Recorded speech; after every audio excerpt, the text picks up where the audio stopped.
Oh, hey, you don't need a mask anymore. Really?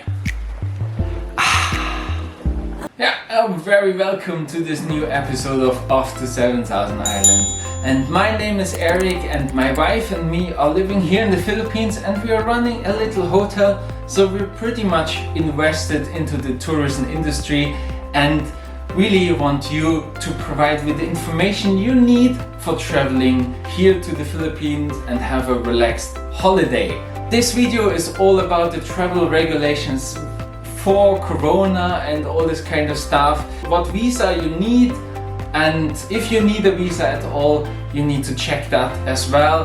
But there is also a link down below in the resolution, which we mention later, where it is mentioned as well. So you can check that really easy. Of course, the big news is about the mask, but we also want to give you a little rundown about the requirements who are in place right now in September here 2022, and what else you all need to travel here and what you maybe need to travel within the country, like One Health Pass, your vaccine status, tests you might need to do before you go. I also have a video in the making for unvaccinated and what rumors are around there in the internet, and as soon as the video is ready I will link that down below as well. But now, point one, mask. And the big news about the mask is that the presidential order number 3, basically the president said no more mask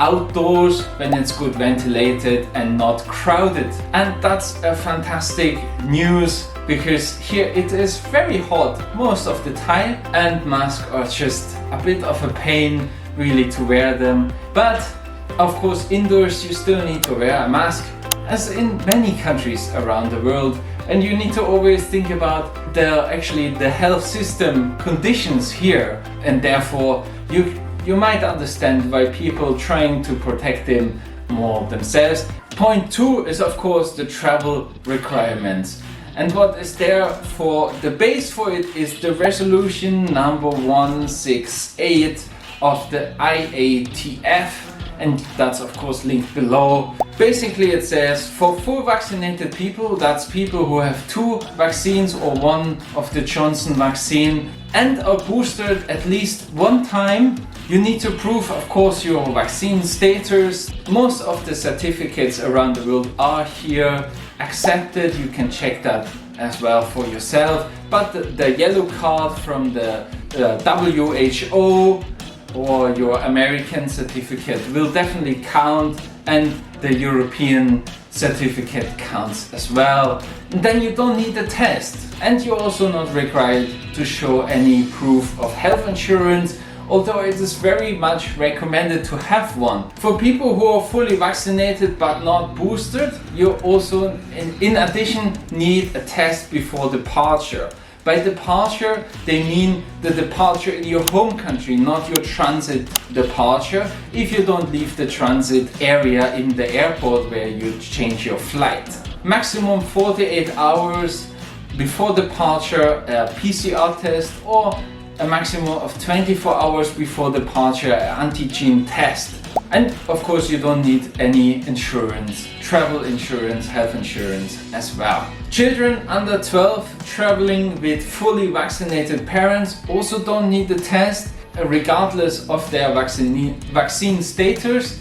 And children between 12 and 17 who are fully vaccinated also don't need a test. And that translates to children under 12 don't need to be vaccinated to enter the country if they're traveling with their parents who are vaccinated, and children who are between 12 and 17 who are traveling with their parents need to be fully vaccinated. There's also a point in that resolution regarding the unvaccinated, and we're gonna discuss that in the next video as mentioned before. Then just lastly, One Health Pass, S-Pass and the little Traze app. You need the One Health Pass to come here. That's a website, not an app. And you fill out a form there, it's always linked down below. And you fill that out, upload your vaccine status and whatever they ask you to do. Important is scam websites who imitate that website. So as soon as someone asks you money for it, please don't pay any money. You will not get a valid certificate. You don't get anything. That's just a scam. The other thing is sometimes the official website doesn't really work, and then you need to wait a few hours and just try it again. That's just how it is. And sometimes in the end you should supposed to get a QR code in an email, but it also gets shown on the screen, and we recommend to make a screenshot because sometimes that email doesn't get sent and then you need to fill out the whole thing again.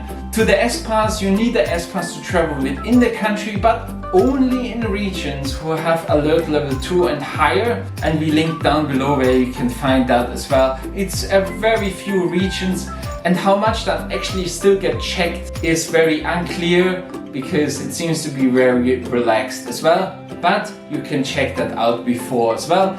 You can fill out the S-Pass on the same website as where you have made your One Health Pass, and you can use the Filipino address, just the hotel or the place where you stay. And the Traze app still gets mentioned on all the websites. You need that in the airports and in ferry ports, but I have not seen that used for a long time, and most airlines also don't mention it anymore, so it seems to be that that is out of the window. That used to be one of those tracking apps. That's it for now.